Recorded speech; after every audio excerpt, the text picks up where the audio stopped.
Hello दोस्तों, आप सभी का स्वागत है आपके अपने चैनल बीके स्टडी पॉइंट में। आज हम इस वीडियो के माध्यम से लूसेंट के पूरी तरीके से पेज बाय पेज डिस्कशन कराएंगे। लूसेंट हम जो होमवर्क सीरीज चला रहे थे उसी में पेज बाय पेज डिस्कशन करने का पूरी तरीके से प्रयास कर रहे हैं। आइए शुरू करते हैं। सबसे पहले हमने प्रयास किया कि हिस्ट्री जो इतिहास से शुरू हुआ है, लूसेंट बुक आपके पास होना चाहिए। लूसेंट बुक खोल लीजिएगा, टेलीग्राम पे जुड़ जाना है। टेलीग्राम पे हम क्या करेंगे कि इसका क्वेश्चन डाल देंगे। हर पेज बाय पेज आपको क्वेश्चन दिया गया है, वहां से आपको बनाना है। पहले धैर्यपूर्वक सारे क्वेश्चन को सुनना है। आइए शुरू करते हैं। धीरे धीरे क्या क्वेश्चन बन रहा है, हर चैप्टर वाइज पूरी तरीके से पेज बाय पेज डिस्कशन हम इस वीडियो के माध्यम से करा रहे हैं। आइए शुरू करते हैं। पहला क्वेश्चन है, पहला लाइन है कि भारत का इतिहास। क्वेश्चन है कि उत्तर में हिमालय से लेकर दक्षिण भारत में समुद्र तक फैला भारतीय उपमहाद्वीप भारतवर्ष के नाम से ज्ञात है। भारतवर्ष को महाकाव्य तथा पुराणों में भारतवर्ष या भारतों का देश कहा जाता है। प्रश्न आपको याद करना होगा कि यहाँ सबसे बड़ी क्वेश्चन है कि महाकाव्य तथा पुराणों में भारतवर्ष को क्या कहा जाता है? भारतों का देश कहा जाता है। यहाँ के मूल निवासी को भारतीय अथवा भारत के संतान के रूप में याद रखा जाता है। भारत एक प्राचीन कबीले उत्तर पश्चिम में रहने वाला एक समूह हुआ करता था। इसका उल्लेख ऋग्वेद में मिलता है। क्वेश्चन फिर से पूछेगा कि भारत का उल्लेख किस वेद में मिलता है? ऋग्वेद में मिलता है। अब ऋग्वेद के बारे में थोड़ा सा आपको बता दें कि वेद की संख्या कितनी है, तो 4 है। सबसे प्राचीन वेद कौन सा है? ऋग्वेद सबसे प्राचीन वेद के रूप में याद रखेंगे। ऋग्वेद में मंत्रों का पूरी तरीके से संकलन किया गया है। यज्ञ के समय मंत्र का उच्चारण ऋग्वेद से किया जाता है। सामवेद को भारतीय संगीत का जनक के रूप में याद रखा जाता है। यजुर्वेद को गद और पद वाला वेद के रूप में याद रखा जाता है। अथर्ववेद में जादू टोना भूत प्रेत की चर्चा है, वशीकरण जो भी एक स्पेशल हम लोग बात कर लेते हैं। ऋग्वेद काल में आर्यों के इतिहास की चर्चा मिलती है। ऋग्वेद की रचना 1500 ईस्वी से पूर्व से लेकर 1000 ईस्वी पूर्व में उसकी रचना की गई थी। ऋग्वेद काल के बारे में धीरे धीरे हम लोग बात करेंगे। 2 प्रकार की सभ्यता के बारे में थोड़ा सा बात करते हैं। वैदिक सभ्यता के बारे में, उसी से रिलेट करके क्वेश्चन आपको हम बता देंगे। वैदिक सभ्यता का समय 1500 ईस्वी पूर्व से 600 ईस्वी पूर्व माना जाता है। वैदिक सभ्यता को 2 बराबर भागों में बांटेंगे। एक को कहेंगे ऋग्वैदिक काल, एक को कहेंगे उत्तर वैदिक काल। ऋग्वैदिक काल का समय 1500 से 1000 और उत्तर वैदिक काल का समय 1000 से 600 BC के रूप में याद रखेंगे। ऋग्वैदिक काल के बारे में थोड़ा सा और याद करेंगे कि ऋग्वैदिक काल का समाज पुरुष प्रधान समाज के रूप में था, लेकिन उस समय समाज में कोई भेदभाव नहीं था। उस समय कर्म के आधार पे जाति का बंटवारा था। ऋग्वैदिक काल में कर्म के आधार पे जाति का बंटवारा था। याद करने वाला क्वेश्चन है कि उत्तर वैदिक काल में जन्म के आधार पे जाति का बंटवारा पूरी तरीके से हो गया। जो जिस जाति में जन्म लिया उसी आधार पे पूरी तरीके से हम लोग मान लिए। आगे बढ़ते हैं। याद करेंगे कि महाकाव्य तथा पुराणों में भारतवर्ष को भारतों का देश कहा गया और भारतवर्ष की चर्चा कहाँ? ऋग्वेद में मिलती है, बस याद रखना है। भारत का नाम जम्बूद्वीप के भी रूप में याद रखा जाता है। भारत को जम्बूद्वीप के रूप में याद रखेंगे। फिर क्वेश्चन आगे बनेगा कि प्राचीन ईरानी लोग इसे सिंधु नदी से जोड़ कर देखते थे। क्वेश्चन होगा कि भारत को किस नदी से जोड़ कर देखा जाता था? सिंधु नदी के नाम से। सिंधु नदी कहाँ से निकलती है? तिब्बत वाले क्षेत्र से निकलती है। सिंधु नदी से क्वेश्चन और हम लोग बना देते हैं कि सिंधु जल समझौता कब हुआ था? 1960 में हुआ था। सिंधु जल समझौता 1960 में हुआ था। सिंधु नदी की 5 गो सहायक नदी है, रावी, ब्यास, सतलज, चिनाब और झेलम। तो रावी, ब्यास और सतलज 3 गो नदी का 80% पानी भारत यूज करेगा और 20% पानी पाकिस्तान यूज करेगा।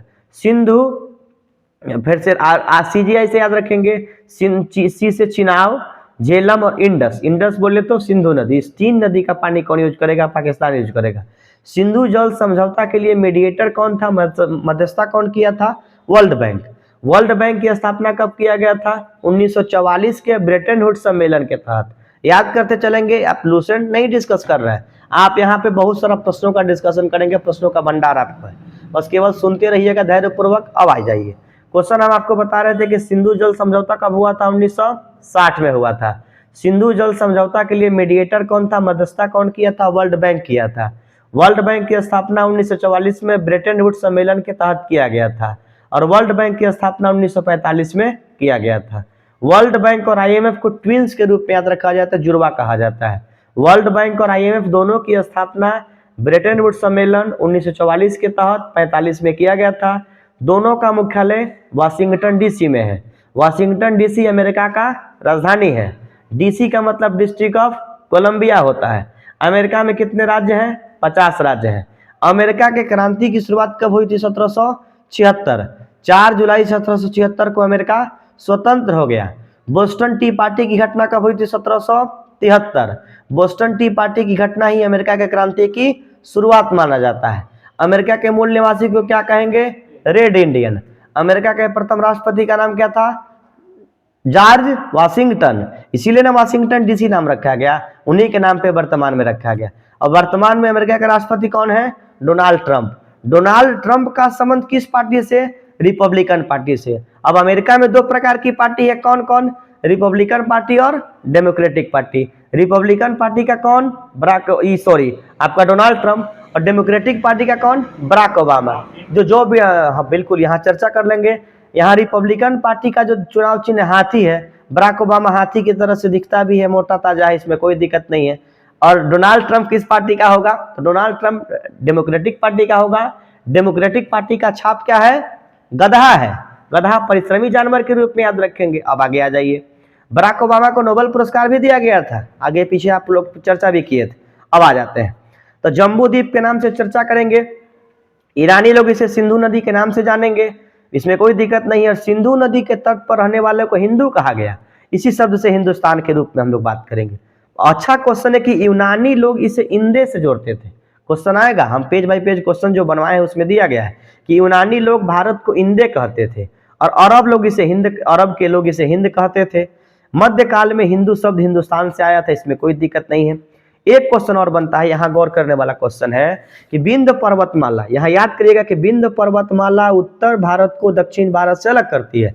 जब जन गण मन हम लोग पढ़ते हैं तो विंध्य हिमाचल की चर्चा करते हैं, तो विंध्य पर्वतमाला उत्तर भारत को दक्षिण भारत से क्या करता है? अलग करता है। आपको अच्छे तरीके से याद रखना है। फिर क्वेश्चन है कि उत्तर में इंडो यूरोपियन भाषा परिवार, भाषा दो प्रकार का होगा। इंडो यूरोपियन भाषा परिवार उत्तर भारत के लोग बोलेंगे, उत्तर भारत के लोगों का भाषा क्या होगा? इंडो यूरोपियन भाषा। आप लोग भी थोड़ा बोलते रहिएगा। और दक्षिण भारत के लोग किस प्रकार का भाषा बोलेंगे? द्रविड़ भाषा। द्रविड़ भाषा कहाँ के लोग बोलेंगे? दक्षिण भारत का। और उत्तर भारत के लोग भारतीय और यूरोपीय, उसको हम लोग कहते हैं भारोपीय भाषा। हिंदी जब हम लोग कभी पढ़ेंगे, डिस्कस करेंगे, भारोपीय भाषा कहेंगे। इंडो यूरोपियन भाषा कहाँ की भाषा थी? उत्तर भारत की। और दक्षिण भारत की भाषा क्या थी? द्रविड़। द्रविड़ से एक क्वेश्चन हमें याद आ रहा है कि द्रविड़ शैली भी हुआ था। मंदिर बनाने की परंपरा हम लोग जब पढ़े होंगे तो मंदिर बनाने की दो प्रकार की कला विकसित हुई थी। उत्तर भारत में मंदिर बनाने की कौन सी कला थी? बोलते रहिए, नागर शैली। और दक्षिण भारत की कौन सी शैली थी? द्रविड़ शैली। मध्य भारत में कौन सा था? बेसर शैली। उत्तर भारत का मंदिर, अभी राम जी का जो मंदिर बना था, भगवान राम का मंदिर, किस शैली में बना हुआ है? नागर शैली में बना हुआ है। नागर शैली के मंदिर की विशेषता क्या है कि नीचे मंदिर बहुत बड़ा होगा, धीरे धीरे ऊपर छोटा होगा और छोटा बनते चला जाएगा। द्रविड़ शैली की मंदिर दक्षिण भारत में बनाई जाती है। द्रविड़ भाषा का संबंध दक्षिण भारत से और इंडो यूरोपियन भाषा का संबंध उत्तर भारत से, ये रिलेट करेंगे। उत्तर भारत को दक्षिण भारत से अलग कौन किया था? विंध्याचल का पर्वत। हाँ, हम लोग देख लेते हैं। अब आगे आ जाते हैं। फिर क्वेश्चन है कि यहाँ थोड़ा सा बहुत अच्छा क्वेश्चन है कि भारतीय इतिहास को अध्ययन की सुविधा के अनुसार 3 भागों में बांटे हैं। कौन कौन? प्राचीन भारत, मध्यकालीन भारत और आधुनिक भारत। बहुत अच्छा क्वेश्चन है कि सबसे पहले इतिहास को 3 भागों में बांटने का काम जर्मन के एक विद्वान थे, क्रिस्टोफर सेलेरियस। क्रिस्टोफर सेलेरियस ने 1638 से 1707 तक इनका कार्यकाल था। क्रिस्टोफर सेलेरियस ने इतिहास को 3 भागों में पूरी तरीके से बांटा था। अब आगे हम लोग बात कर लेते हैं कि प्राचीन भारत के इतिहास का कौन कौन सा स्रोत है। तो प्राचीन भारत के इतिहास का स्रोत धर्म ग्रंथ हो सकता है, धर्म ग्रंथ के आधार पर प्राचीन भारत का इतिहास लिख सकते हैं। ऐतिहासिक ग्रंथ हो सकता है, राजा महाराजाओं की कहानी होगी जिससे ऋग वेद काल में हम लोग पढ़े थे कि आर्यों का इतिहास पता चलता है। क्वेश्चन डिस्कस होगा कि ऋग वेद काल में किसकी चर्चा चलती है, तो ऋग वैदिक काल में आर्यों का इतिहास चर्चा चलता है। आर्य का मतलब क्या होता है, थोड़ा सा बताते जाइए। श्रेष्ठ। और आर्यों की भाषा क्या थी? संस्कृत हुआ करता था। आर्य कहाँ से भारत में आए थे? मध्य एशिया से आए थे। किसने बताया था? मैक्स मुलर ने बताया था। मैक्स मुलर ने ही बताया था कि आर्य कहाँ से आए थे? मध्य एशिया से आए थे। बहुत अच्छा क्वेश्चन है। विदेशियों का विवरण से भी पता चल सकता है। विदेशियों के विवरण में हम लोग बात कर लेते हैं। इंडिका पुस्तक के रचनाकार कौन? मेगास्थनीज। फिर सीयू की पुस्तक के लेखक कौन? हेंगसांग। हेंगसांग हर्षवर्धन के शासनकाल में भारत में आया था। हेंगसांग 15 वर्ष तक भारत में रहा था। फाहियान 14 साल तक भारत में रहा था। फाहियान चंद्रगुप्त द्वितीय के शासनकाल में भारत में आया था। और जितने भी विदेशी व्यक्ति आए थे सब अपना अपना कोई ना कोई पुस्तक लिखा, और उसी पुस्तक के आधार पर हम लोग इतिहास को, प्राचीन काल को समझ सकते हैं। पुरातत्व संबंधी साक्ष्य का मतलब क्या होगा कि पुरातत्व का मतलब कि जमीन से निकाला गया अवशेष, जो भी अवशेष होता है उसका उम्र हम लोग कार्बन डेटिंग पद्धति से पता करते हैं। इतिहास में हम लोग पढ़ेंगे, कार्बन डेटिंग पद्धति से पता कर लेते हैं जीवाश्म का उम्र। जीवाश्म का मतलब क्या होता है, जिसमें जीव का अंश होता है उसको जीवाश्म कहेंगे, और जीवाश्म का उम्र कार्बन डेटिंग पद्धति से पता करते हैं। तो प्राचीन काल के इतिहास लिखने का 4 प्रकार का स्रोत याद रखेंगे: धर्म ग्रंथ, ऐतिहासिक ग्रंथ, विदेशियों का विवरण और पुरातात्विक संबंधी साक्ष्य। पुरातात्विक संबंधी साक्ष्य के रूप में अगर बात करेंगे तो इतिहास को 3 भागों में बांटेंगे। एक को कहेंगे प्रागैतिहासिक काल, एक को कहेंगे आदि ऐतिहासिक काल, एक को कहेंगे ऐतिहासिक काल। प्रागैतिहासिक काल उस काल को कहा जाता है जिस काल में लिखा हुआ साक्ष्य विवरण कुछ नहीं मिला, जमीन से अवशेष को निकाल कर इतिहास को लिखने की परंपरा को निभाते हैं। आदि ऐतिहासिक काल का मतलब क्या होगा? आदि ऐतिहासिक काल का मतलब कि लिखा हुआ साक्ष्य मिला लेकिन हम उसको पढ़ नहीं पाए। तो सिंधु घाटी सभ्यता कैसी सभ्यता थी? आदि ऐतिहासिक काल की सभ्यता थी। ऐतिहासिक काल का मतलब है कि लिखा हुआ साक्ष्य मिला, हम उसको पढ़े समझ के तब इतिहास को लिखे। आगे बढ़ जाइए। फिर क्वेश्चन है कि याद फिर से सुनिएगा कि प्राचीन भारत के इतिहास का कौन कौन स्रोत होगा? धर्म ग्रंथ होगा, ऐतिहासिक ग्रंथ होगा, विदेशियों का विवरण होगा और पुरातात्विक संबंधी साक्ष्य होगा।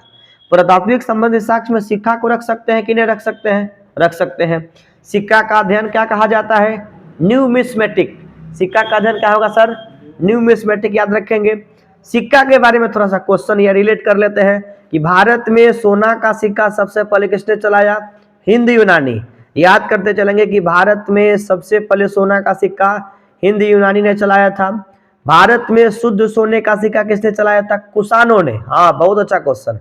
भारत में शुद्ध सोने का सिक्का कुषाणों ने चलाया था। और भारत में सबसे अधिक सोने का सिक्का गुप्त काल में चलाया गया था। और गुप्त काल में सोने के सिक्का को दिनार कहा जाता था। एकदम नोट करिएगा कॉपी में, गुप्त काल में सोने का सिक्का को क्या कहेंगे? दिनार।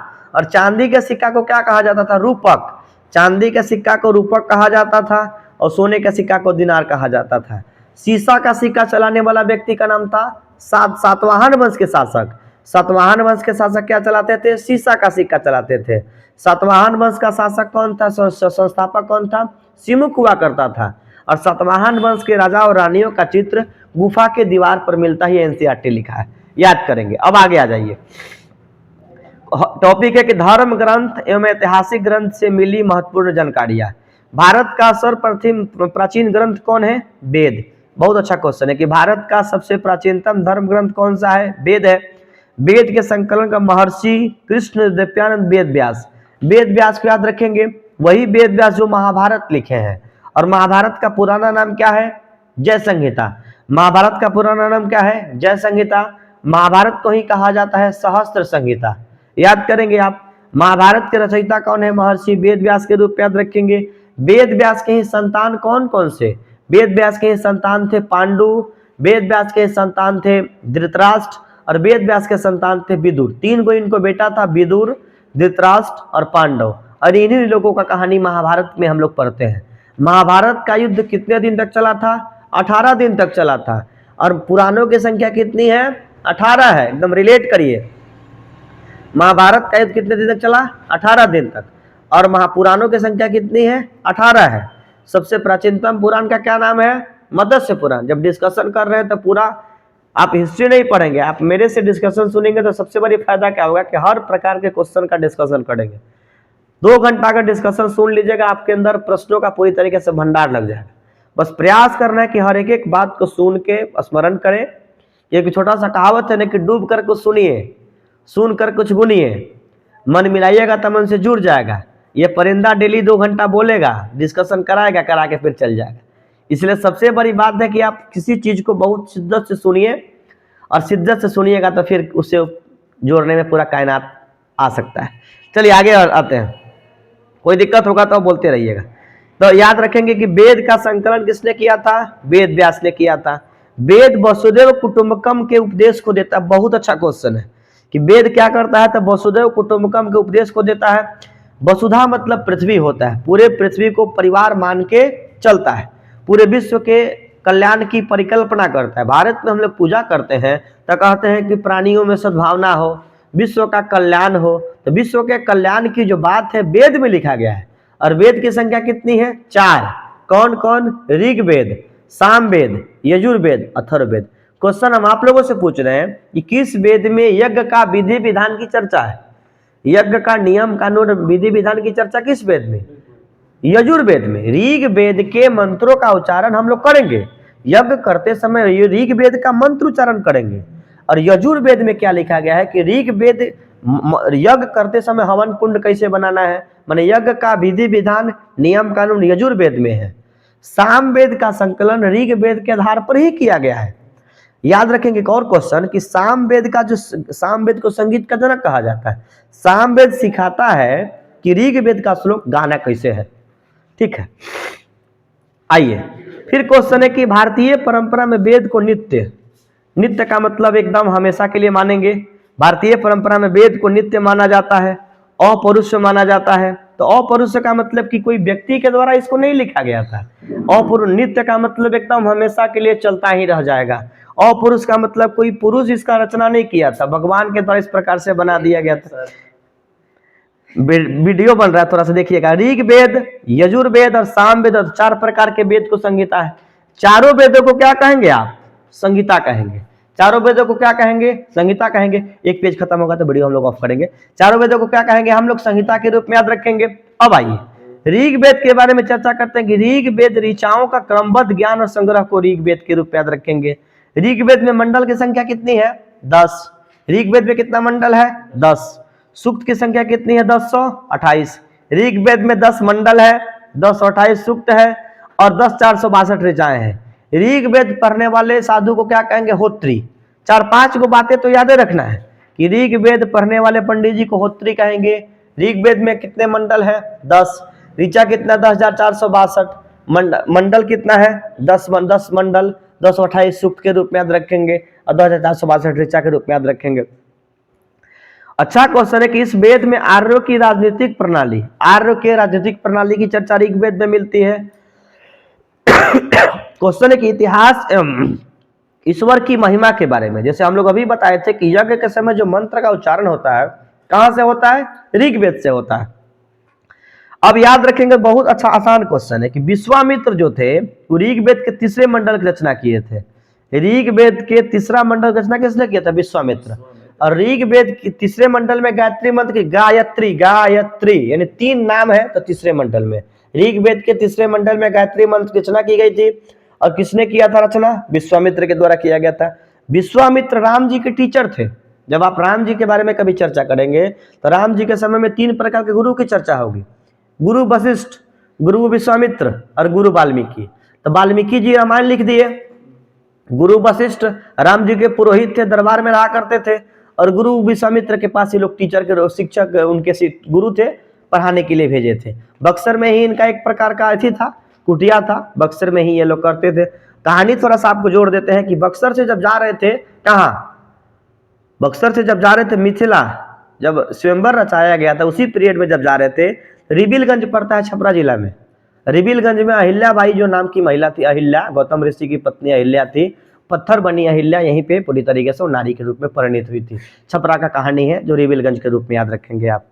अब आइए ऋग्वेद के सूर्य देवता को समर्पित है, सावित्री देवी के रूप में याद रखेंगे। और गायत्री मंत्र का उल्लेख है। 9वें मंडल देवता सोम को समर्पित है।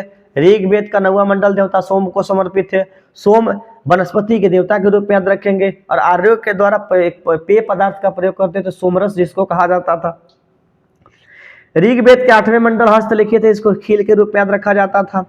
ऋग्वेद का सबसे बड़ा मंडल कौन सा था? 10वां मंडल। इसमें नदी सूक्त के बारे में चर्चा है। नदी सूक्त का मतलब नदियों की प्रशंसा के रूप में। पुरुष सूक्त में वैदिक समाजशास्त्र के रूप में। पुरुष सूक्त में 4 वेदों का वर्णन मिलता है, ब्राह्मण, क्षत्रिय, वैश्य, शूद्र के रूप में। नासदीय सूक्त में ब्रह्मांड के लिए बात होता है, ब्रह्मांड के सृजन की परिकल्पना होता है। तो ब्रह्मांड के सृजन की परिकल्पना ज्योग्राफी के दृष्टिकोण से पढ़ेंगे तो कौन सा थ्योरी हो जाएगा? Big bang theory. ठीक है, अब हम लोग थोड़ा सा इसको वीडियो को ऑफ करते हैं। ऑफ करिए वीडियो, तो चेक करेंगे हम लोग।